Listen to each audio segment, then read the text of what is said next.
How would you feel if you discovered that a fairy had been watching you, following or even stalking you for years? So long, in fact, that they knew you very, very well. Perhaps its intention towards you is dark, or perhaps it's innocent, but either way, this would be a chilling discovery. In these two stories today, we find people who, for reasons we don't know, were of specific interest to fairy. The first story has been widely discussed, but with no real resolution as to who or what it was. Not many seem to consider the shadow figure to be that of a fairy, but for me, this encounter screams of a menacing fairy. When I was about 8 years old, I was taking my dog for a walk through the neighbourhood with my mum. It was maybe 11 p.m. We lived next to a swampy woodland area on the edge of our neighbourhood in Michigan. I remember it being very silent and slightly windy that night. So we're walking along, and from down in the swamp, we heard somebody whistling at us. It sounded sort of like a bird, but each whistle was different enough where the lack of consistency made it human-like. The whistle sounded higher, then lower. I can't really describe it. I looked up at my mum, and she had this terrified look on her face. She grabbed my hand and said we must go inside quickly. I didn't understand because I was too young, really, but seeing my mum freak out made me freak out too. After a while, though, I kind of forgot about it. Then, 2 years later, I was taking my dog out again, late at night. Now, at that time, there was a large bush that could easily obscure a person behind it, just next to the front door. As I was finishing the walk and passing this bush, the whistling noise started again. The same pitches, the same inconsistent, human-like tones. As soon as I heard it, a chill went down my spine as I remembered exactly the feeling of seeing my mum, terrified, looking down into the swamp at something that I couldn't see, and I ran inside as fast as I could. Well, years went by and I thought about it less and less. I told only a handful of people, and eventually it just slipped from my mind. Well, fast forward to last summer. I'm 24 now, and I started dating my girlfriend. We moved out to South Dakota for work, and for Independence Day, we decided to go to Pierre and watch the fireworks along the banks of the Missouri River. There was a free camping spot behind a hospital where you could pitch your tent and hang out and see the fireworks up the river. We were near the end of the campground, and there were very few people around us. As it was getting dark, the fireworks began. They were pretty far away, so the illumination they brought was very little really, so we had to sit right at the edge of the river to be able to see them. A huge thunderhead began moving in, and a storm was imminent, so the air seemed electric, and the wind was picking up too, so the atmosphere was eerie, to say the least. Police boats had been busy herding all the other boats off of the river, and they'd left our area now to do that elsewhere. Most of the other campers walked up the river to have a better view of the fireworks, but my girlfriend and I stayed back, and we were just drinking and relaxing. Suddenly, we heard the sound of a paddle methodically dipping into the water. We saw a figure steering a canoe about 20 meters offshore. At that moment, my girlfriend decided to go get some more drinks from the car, leaving me alone to stare at this mystery person. And then they whistled at me. My entire body was frozen and covered in goosebumps. It was the exact same whistler from my childhood, more than a decade earlier. I looked at the figure, but it was much too dark to discern who it could be, and it didn't help that it was wearing a hat. When they were perpendicular to the shore from me, they stopped paddling, turned the canoe to face directly at me, and whistled right at me. I was so frightened. I stood up and shouted at them, "Who are you?" They didn't say anything, just whistled a couple more times, turned the canoe 180 degrees, and paddled out of sight. Well, I'm a videographer, so I already had my camera by my side and was taking video of the fireworks. As the canoe was almost out of sight, I grabbed my camera and got a shot of them whistling as they went away. When my girlfriend came back from getting drinks, she was very confused as to why I was so freaked out. And when I explained, she was freaked out a bit too. I was convinced we would both be murdered that night. How did this whistling person follow me after 14 years, all the way to South Dakota? How could it be a coincidence? It was the same whistling noise. Who was that person or thing, and where did they go? There are so many questions still unanswered, and to this day I'm terrified of being outside in the dark where I might hear that whistling again. The next encounter was sent in by a viewer. It is a complex and somehow reassuring yet also disturbing experience.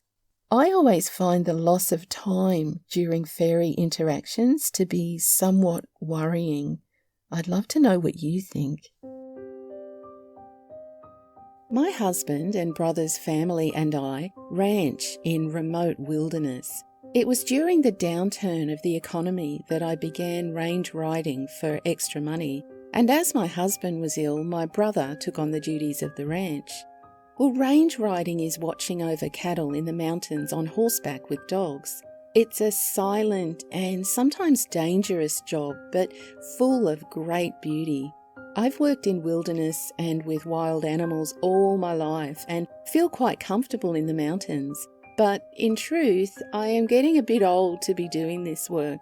But I had no choice really, as we needed the money just to survive. So I wanted to tell you about something that happened in the fall when the trees were still turning.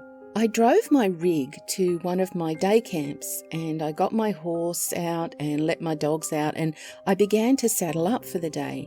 I mounted up, turned on my InReach, which is a safety device that is used to track my position, and I rode to a game trail that I needed to explore, and I climbed up into the mountains and came to an old logging road that I'd never been on before. One direction of this road led to a dead end, and the other sloped down into a valley. So I started down towards the valley, and then it seemed in the blink of an eye, I was on a road that I knew really well, that was very close to my day camp where I'd parked my rig. This was really strange, and I could hardly believe that it was happening at the time. My sense of direction is keen, and I know how to ride in the wilderness. And to add to this, my InReach had changed from sending a signal every 10 minutes to every 4 hours. And I couldn't, for the life of me, get it to reset.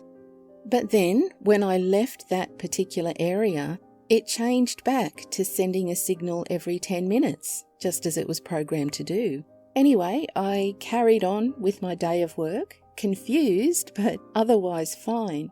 So 2 days later, I needed to go back to that area.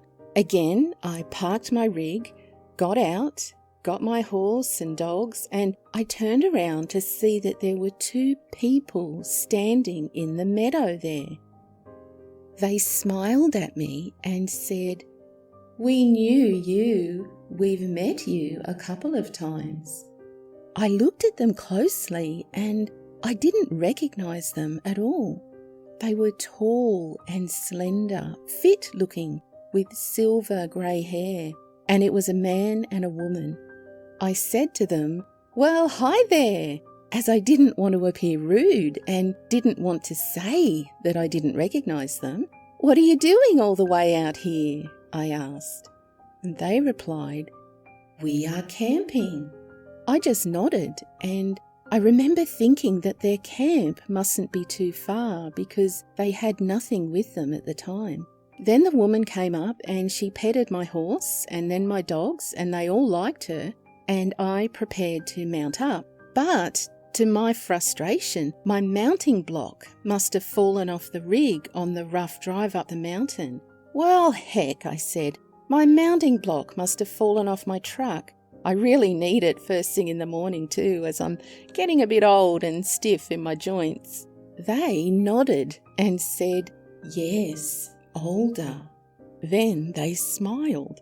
Well, it seemed an odd thing for them to say, but I continued on and I managed to get up onto my horse. Then they said, "We will go and find your mounting block for you." "Well, thanks, that's very kind," I said, "but it might be halfway down the mountain for all I know." Well, they just smiled and said, "We will find it." I asked the woman if she wanted a candy, as I happened to have some chocolate truffles in my pocket. Well, she nodded and happily accepted one, but her male companion declined my offer. So I gave her the less squashed truffle, and then I rode off to start work for the day. Well, when I returned to my rig hours later, I was delighted to see my mounting block was sitting there, but the man and the woman were gone. And that's when I noticed my inReach had gone weird again. It read that I'd been in that area for just 28 minutes, rather than the hours that I knew that I'd been there. Then, for a second time, when I left that area, it returned to normal. I can't explain why it was malfunctioning in that particular area. The next day, as I was working in a different area, I happened upon a severely injured man who was on a logging road. He was alone and in a very bad way. Well, thank goodness that I stumbled across him because, as it happened, the mounting block proved possibly life-saving that day, as it allowed me to prop him up and stabilise his position. Without the mounting block, I wouldn't have been able to stabilise him, and I wouldn't have had the mounting block if those strangers hadn't gotten it for me. There was absolutely no time for me to have gone searching for it after I found him. He needed it right there and then. So I managed to stabilise him and call for help, and soon after a helicopter flew him out to the hospital. Well, I told my friend about this bizarre series of incidents, and she told me that these strange folks were fairies. She's Irish and she knows all about them. She said they took a liking to me and helped me to help him.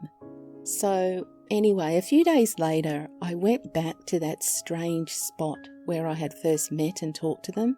By the way, I kept a close watch on my inReach, and it was working fine all the way until I reached that same game trail. Then it stopped working. Anyway, I left some donuts there as a gift to thank them for their help. But after that day, I never found that strange road again. If a fairy claims to know you well and even takes a shine to you, I can't imagine that you would ever enjoy a moment's peace of mind again, knowing they were there, watching you, perhaps having interactions with you which you cannot remember. I find that seriously unnerving, but that's just me. How would you feel about being followed or watched by a fairy? Well, now before you go, stop and check, have you subscribed yet? If not, please do. In the world of YouTube, I need your support to make my channel grow and blossom. Thank you so much, my lovelies. Until next time, Stay curious and be kind. Cheerio!